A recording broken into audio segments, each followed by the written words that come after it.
Hi boys and girls, today I brought together for story time my friend Miss Rabbit. She's going to help me read the story. The name of the story that I'm going to read today is Where is Peter Rabbit?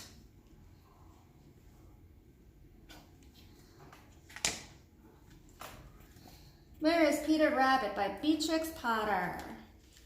Once upon a time, there were 4 little rabbits, and their names were Flopsy, Mopsy, Cottontail, and Peter. They lived with their mother in a sandbank underneath the root of a tree.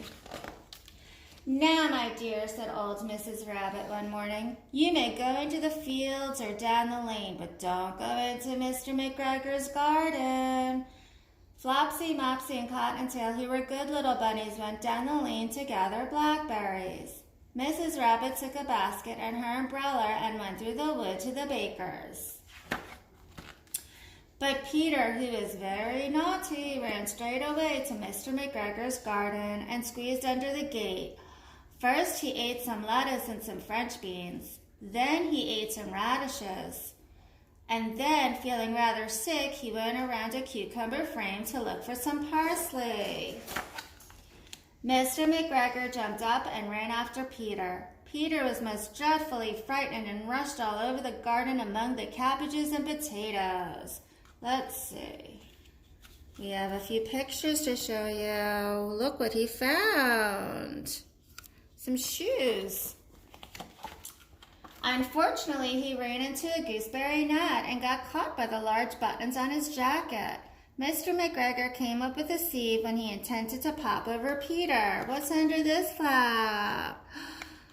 There he is, running away.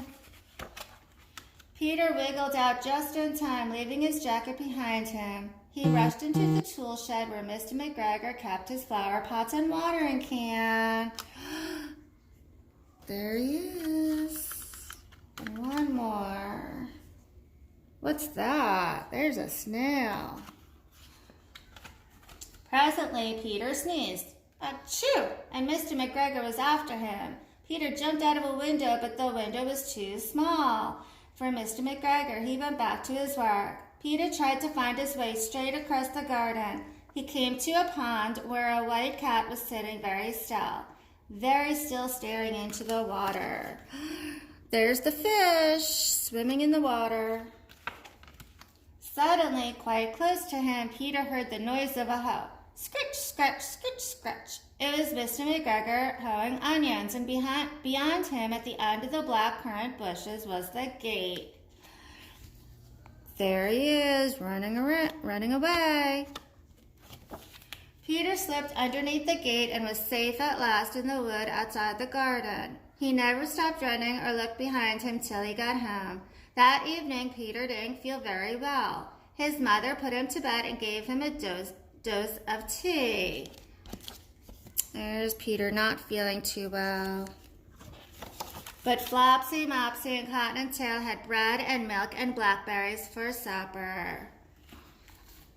My friend Miss Rabbit wants to say thank you for joining us today. See you next time, friends.